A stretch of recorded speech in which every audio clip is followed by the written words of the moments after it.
Have you ever walked into a room and instantly felt calm? Not just clean, but lighter, clearer, like your mind could finally breathe. Most people look at that space and think, they're just organized. But psychology suggests something deeper is happening. For some people, keeping a clean home isn't about appearances at all. It's a way of protecting their peace of mind. Because your environment doesn't just surround you, it quietly shapes how you think, feel, and function. People who naturally keep their spaces clean often share one key trait: heightened self-awareness. They notice the details others ignore: a crooked pillow, a dish left in the sink, a cluttered corner. To someone else, those things are harmless. To them, it's mental noise. Their brain doesn't filter it out, it holds onto it. And over time, that noise, it adds up. Psychologists call this visual clutter, and it's more powerful than it seems. Every object in your space becomes a tiny, unfinished task in your mind. A pile of clothes, something to deal with.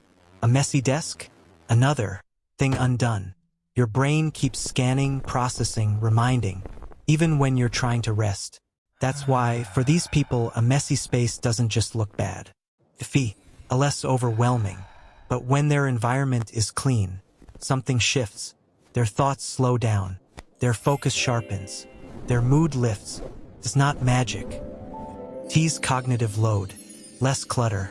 Less mental strain. And that's where another trait comes in: conscientiousness.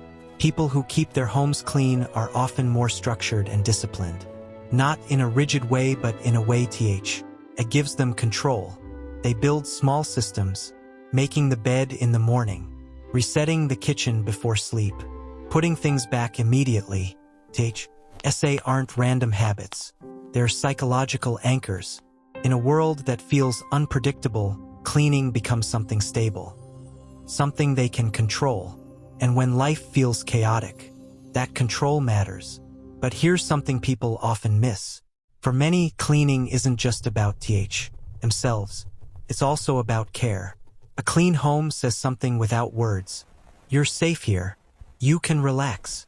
I thought about your comfort. It's a quiet form of kindness. A way of creating an environment where others can feel at ease.